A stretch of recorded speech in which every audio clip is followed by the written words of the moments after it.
Hello, everybody, and welcome back to the second shelf and to another book haul. I'm not even going to pretend anymore that I only buy books when I visit Amsterdam, because it's just not true. I wasn't even near Amsterdam and still bought books. Anyway, I have a couple of them, a stack of them, that I want to talk to you about. And the first one is this one, Nora Ephron's I Remember Nothing, published in 2010, her last essay collection. Nora Ephron, of course, was an American journalist, writer, playwright, TV show writer and director, and also essayist.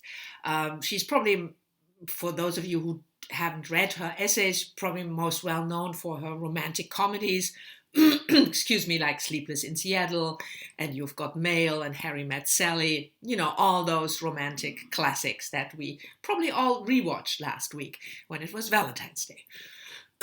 But I'm sorry, I have to cough. But I also really liked her writing.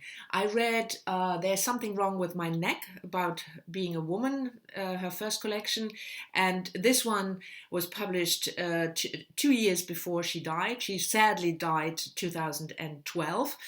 And it's not very big, but it's covering her typical variety of topics. She looks at journalism, why she chose to be a journalist. She talks about mail, her inbox. She talks about lists, her 25 most famous that and that. And what I really like about her writing style is that it never feels detached, which you sometimes have in essays, but it's always very personal, but still it goes beyond the personal. So I really love her work. The next one is me, as usual, being late to the party. I finally bought Ellie Smith's Winter, published 2017, and it's the second book in her seasonal quartet. I read Autumn the year it came out. I think it was 2016, and I really loved it. But I never gotten around to reading Winter, which is set around Christmas, if I understand it correctly, in a 4 people in a cottage, or in a house. No, it's not a cottage because it has 15 bedrooms, so it's a big house. And I was a bit hesitant, even though I love Autumn, because what I understood, this book is also featuring artists, and this time Ellie Smith declares her love for Charles Dickens, and Dickens and we just don't gel. But then again, it's Ellie Smith. And besides, I thought it's finally time that I buy and read this book, because in April, the third book in the quartet will be published, Spring. So, I have to catch up.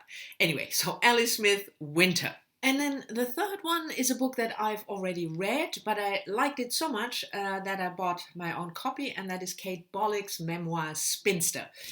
Kate Bollock is an American journalist, and in Spinster, published 2015, I think, she chronicles her life as a single independent woman, looking at 4 other women that meant something to her, women in history, like Charlotte Perkins Gilman, or the author Maeve Brennan.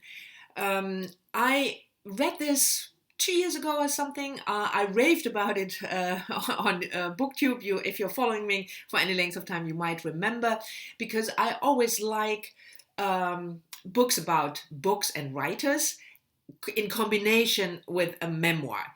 So looking at the lives of these women, Kate Bollock also explores her own life and what it means for her to be single.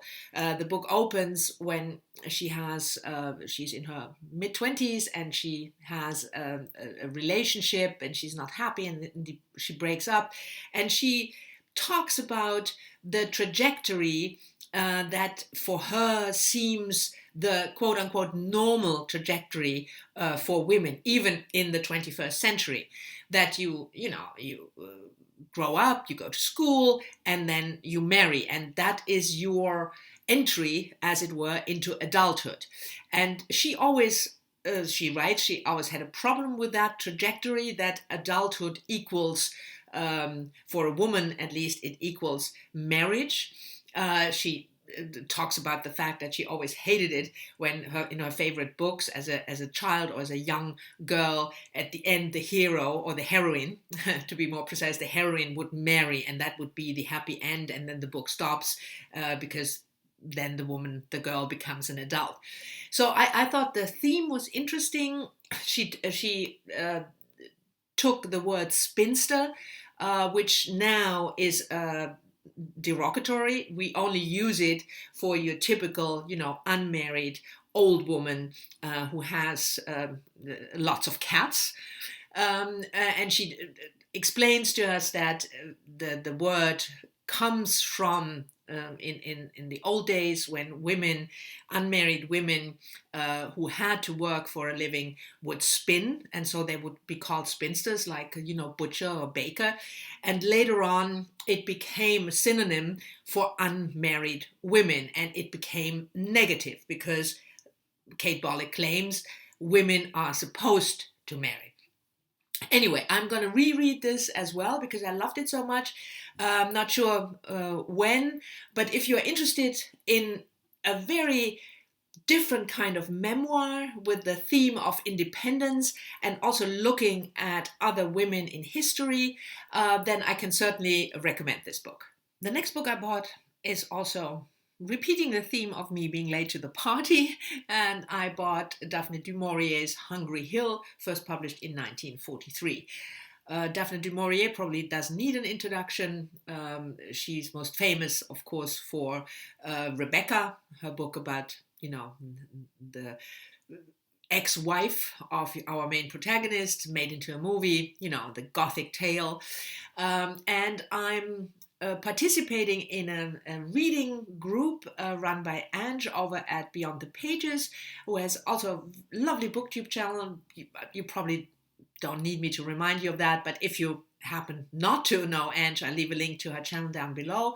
And she started this project last year of reading all of Daphne du Maurier's fiction work in sequence, so in order of publication. This is the 7th book we are reading. There's also a Goodreads group. I will leave a link to that down below. Maybe you want to join in. And this was actually the January read. Like I said, I'm late to the party.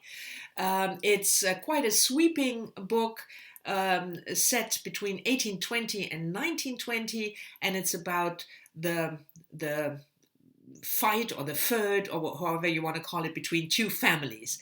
One being the prosperous owner of the mine. Hungry Hill is a mine, and the other family being the original owner of the castle, or however you want to call it. And then Daphne du Maurier tells us the story of these two families and the clashes of these two families. That's basically all I know, but I very much liked the project and Andrew's project of reading all of Daphne du Maurier's fiction, and I will try to catch up because in February we're already reading another book, and the King's General, which I haven't even bought yet. So I'm hoping in March to be sort of caught up with the read-along and reading this very soon.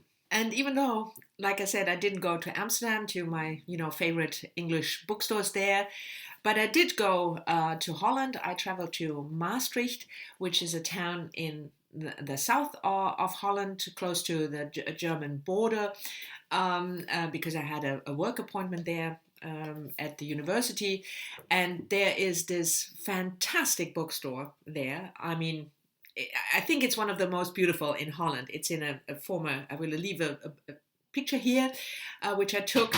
It's in a former church, and yeah, it's fabulous. And it has quite a sizable, even though it's a Dutch bookstore, it has quite a sizable English department, English books department. And I browsed, of course, after the appointment, and I found this one, Rebecca Solnit, A Field Guide to Getting Lost. This was published in 2005. It's one of her earlier essay collections and one that I haven't read yet. Rebecca Solnit, of course, is an American essayist, writer, feminist. She's probably most famous, if you've heard of her, is her book "Man Explaining Things to Me." She didn't coin, as she always says in interviews, she didn't coin the term mansplaining, but she was with her essay, she sort of spurred this term mansplaining. In which, anyway. But I really love her essays. They're very political, but also like the essays of Nora Ephron, although quite different in style, much more subdued and much, I wouldn't say less personal. That's not true, but um, they're not ha-ha funny. Ever, but they are quite humorous. I mean, if you think of men explaining things to me, that was funny, but not in a ha-ha funny way. Anyway, so I saw this one and I thought, I'm in the most beautiful bookstore in Holland. I have to buy something, and this is the one I picked. And the last book I want to show you is this huge book, 800-page chunkster by Kia Cawthron, The Castle Cross and the Magnet Carter. It was published a couple of years ago, and I'm buddy reading this with Sean over at the Book Maniac, whom you're all subscribed to, of course. We started this last Sunday, and we're going to read it in February and March, because it's so huge. We're spreading it out a little bit, and it also fits perfectly that we're still reading it in March, because there's this read-a-thon in March, which I talked about earlier, the March of the Mammoth, run by Lukash from Totally Pretentious and Jason over at Old Blues Chapter and Verse. And the idea of this readathon is that in March you tackle at least one really, really, really huge book, 800 pages or more. If you haven't heard me talk about it, I will leave the 2 announcement videos down below. Maybe you want to join. But anyway, so Sean and I have started this already in February, and it's no, let me first tell you about Kia Cawthron, because this is her debut novel, her first novel. She's an American writer, playwright, TV series, and I knew her name. That's why I became interested in the book, because she's a writer in one of my absolute favorite, all-time favorite TV series, The Wire. 5 seasons about police in Baltimore, a drug investigation. The first time I ever saw a series that felt real. The dialogues felt real. The people felt real. It's fantastic. If you've never watched it, go check it out. I'm not sure whether it's on, I don't think it's on Netflix, but I'm sure you will be able to watch it on Amazon or whatever. I'll leave a link to the HBO trailer down below. It's absolutely fantastic. Anyway, the book is family history, 2 families, 2 white brothers from Alabama and 2 black brothers from Maryland, and it follows those brothers and their families between 1941 into the 21st century. That's basically all I know, and I know Kia Cawthron, and I want to read this book. So anyway, these are my February buys. Thank you very much for watching. I hope you've enjoyed the books I bought. I'm interested, of course, as always, to know whether you read any of the books or whether you're interested in reading them. And I'll see you all soon in the next one. Bye-bye.